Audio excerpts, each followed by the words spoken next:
तो मुआवजा तो मिलेगा तो मकान मालिक को मिलेगा, लेकिन उस किराएदार को क्या मिलेगा?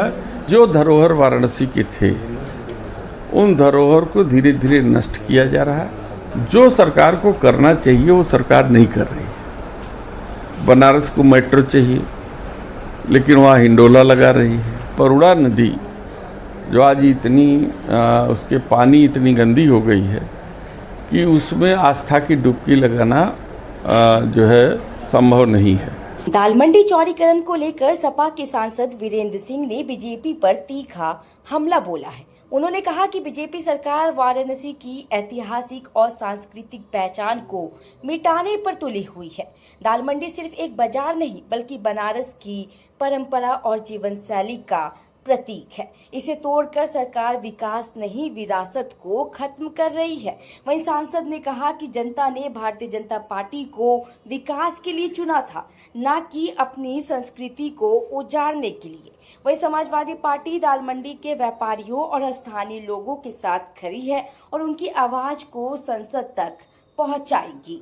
जिस तरह से आपने अपने प्रेस कॉन्फ्रेंस में वाराणसी को लेकर ये बातें उठाई हैं, जिस तरह से आपने बताया कि चाची की दुकान तोड़ी गई, पहलवान लस्सी टूटी हुई है, पुरानी जो धरोहर है वो टूट रही है, दाल मंडी चौड़ीकरण की भी बात सामने आपने लाई, क्या कहेंगे उसे लेकर? देखिए, बड़ी साजिश वाराणसी के लोगों के साथ हो रहा है कि जो धरोहर वाराणसी के थे उन धरोहर को धीरे धीरे नष्ट किया जा रहा है और ऐसा वातावरण बनाया जा रहा है कि जो भी कुटीर उद्योग हो, जो भी ऐसी प्रसिद्ध चीज़ें हों वो बनारस से हट जाए ताकि अन्य प्रदेशों के बड़े बड़े उद्योगपति उसका फ़ायदा ले सकें।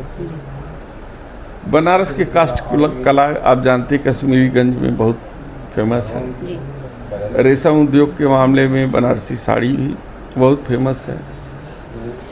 आपके छोटे छोटे जो हमारे रोज़मर्रा के या शादी ब्याह के अवसर पे जो ज़रूरत की चीज़ें हैं वो सब लोग जानते हैं कि दाल मंडी में मिल जाता है, हड़ासरा में मिल जाता है, वो मार्केट ही उजाड़ देना है।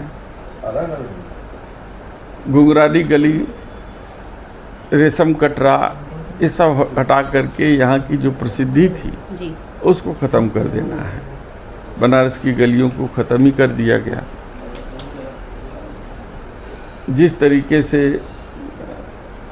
मनकनिका घाट के स्वरूप को भी बदला जा रहा है वो भी चिंता का विषय कम नहीं है। जो सरकार को करना चाहिए वो सरकार नहीं कर रही है। बनारस को मेट्रो चाहिए लेकिन वहाँ हिंडोला लगा रही है। तो इस तरीके से बनारस के साथ भेदभाव हो रहा है, हम इसका विरोध कर रहे हैं। कई लोगों को मुआवजा भी नहीं मिल रहा है, कईयों का कहना है जिनके घर टूटे हैं, दुकान टूट रहे हैं, इस पर क्या कहेंगे? देखिए, दो तरीके के वहाँ पीड़ित, एक मकान मालिक है और दूसरा उस मकान में किराए पर रहने वाला दुकानदार है। जी। मकान मालिक सैकड़ों साल पहले, 50 साल पहले किराए में दिया है, तो निश्चित रूप से जो पहले कई साल पहले दिया होगा किराए पर तो उसकी किराएदारी कम होगी, तो मुआवजा तो मिलेगा तो मकान मालिक को मिलेगा, लेकिन उस किराएदार को क्या मिलेगा जो 50 साल से अपनी पीढ़ियों से वहाँ दुकानदारी कर रहा है, फिर वो अपनी दुकान समेट के कहाँ ले जाएगा?